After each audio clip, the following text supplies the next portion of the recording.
Merci à tous. J'ai souhaité que ça se passe entre nous et tous ensemble. Les élus bénévoles et les collaborateurs au quotidien de la fédération. Alors c'est en août 2017 que le ministre de l'Éducation nationale, Jean-Michel Blanquer, le ministre, m'a attribué cette décoration. Je ne le connais pas, il ne me connaît pas.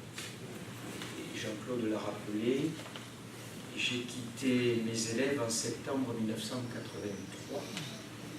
Beaucoup d'entre vous n'étaient pas nés. Ce qui veut dire que c'est il y a déjà bien longtemps. Donc, je ne pense pas que cette décoration me soit remise pour mes exploits de pédagogue. Ou alors, le temps de la réflexion a été long. Donc si on m'a attribué cette décoration, c'est pour mon militantisme à la MGN et mon militantisme à la page. Donc cette décoration n'est pas pour moi, mais pour nous tous. Parce que c'est quand même à la page que je consacre, tu l'as dit, mais je ne suis pas seul. Beaucoup de temps. Donc cette décoration, elle est à vous tous. Donc je vous remercie de ce que vous faites. Tu l'as dit, on est tous comme ça. C'est un moment d'émotion, parce que si je suis ce que je suis, c'est par mon père et par ma mère. Et vous avez été quelques-uns à m'accompagner au dernier moment de mon père. J'ai été profondément marqué. Bagarreur, combattant, lutteur, c'est ce qu'il m'a transmis et c'est ce que j'ai gardé. Quand j'évoquais tout à l'heure un séance universitaire égyptien qui risque sa vie pour dire des choses parce qu'il vit dans un pays non démocratique. Mon père et mon grand-père se sont battus le fusil à la main contre le fascisme. Nous ne risquons rien. Et cette notion de combat, on l'a quand même dans les tripes et dans le cœur quelque part. Ce qui veut dire que sans aucun risque, et la parole libre au nom de la page. On contredit les ministres quand ils vont à l'envers des besoins des personnes en situation de handicap. Je le redis, c'est sans risque. Ce qu'on fait ici, on ne peut pas le faire à 3 heures d'avion de Paris. En Égypte, c'est interdit parce qu'il y a un pouvoir non démocratique aux affaires.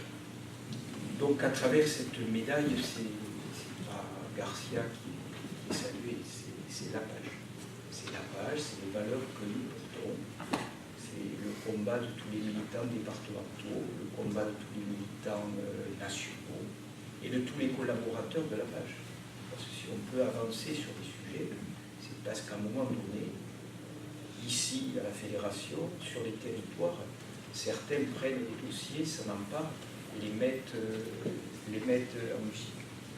C'est aussi, mais quand j'écoutais mon histoire,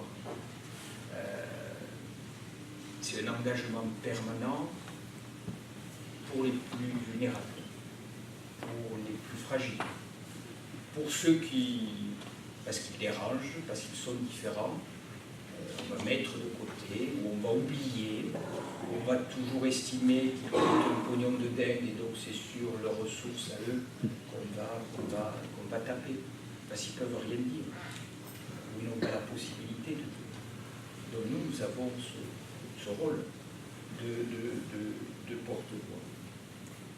C'est aussi, ça je l'ai dit en introduction, seul on n'est rien.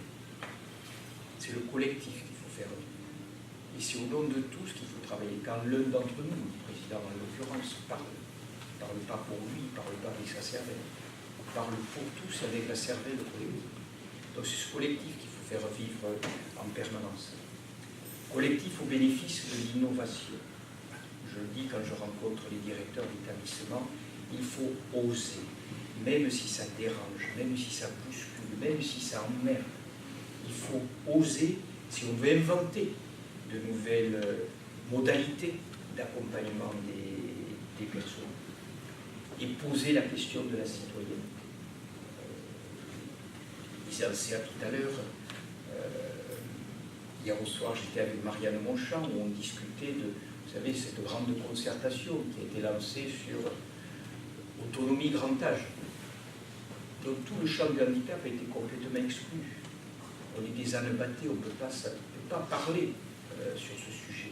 Donc les pouvoirs publics, entre eux, sont en train de nous préparer une réforme.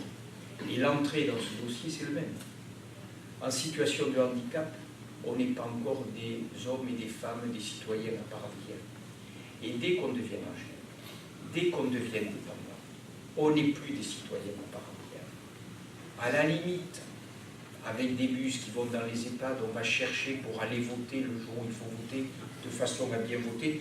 Et pour les aider, on met même le bulletin dans l'enveloppe, comme ça, ils évitent de se tromper. Mais la notion de citoyen à part entière, c'est là-dessus qu'on se bat. Et c'est le message que la page porte depuis 1962. C'est aussi, et je crois que c'est la réussite de notre mouvement, c'est la réussite de la fédération. Il faut qu'on soit à l'extrême transparent. Il faut qu'on soit à l'extrême idéaliste.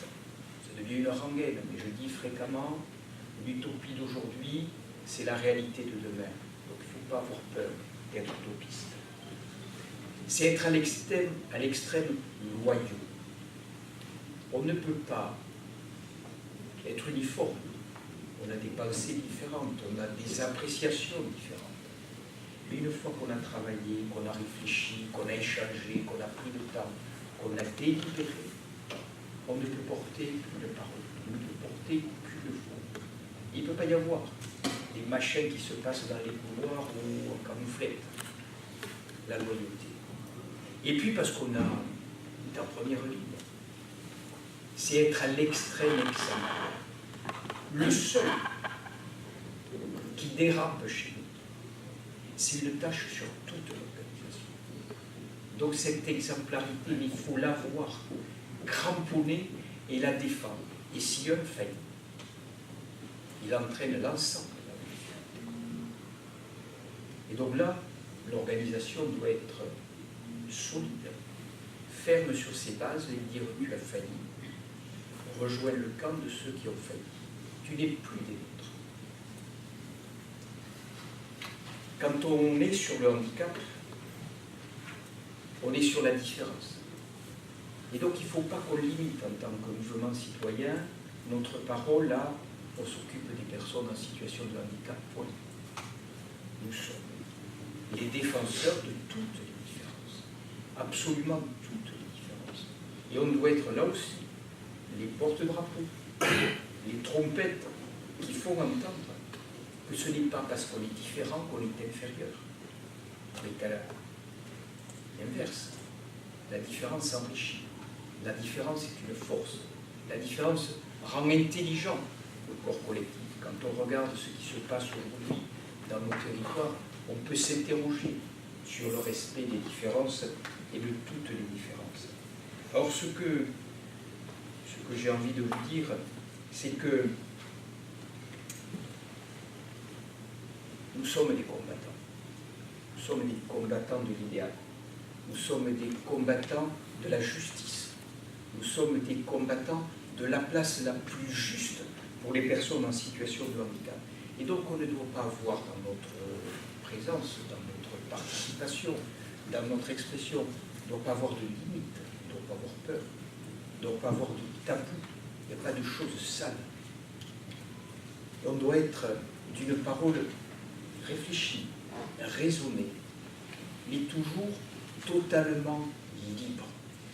Ceux qui courbent l'échine sont de futurs esclaves.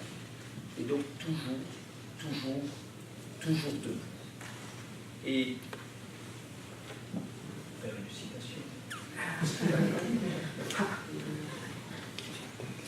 Le courage, et certains pourraient continuer, ouais, c'est de surveiller exactement sa machine à filer ou à tisser pour qu'aucun fil ne se casse et de préparer cependant un ordre social plus vaste et plus fraternel où la machine sera la servante commune des travailleurs libérés.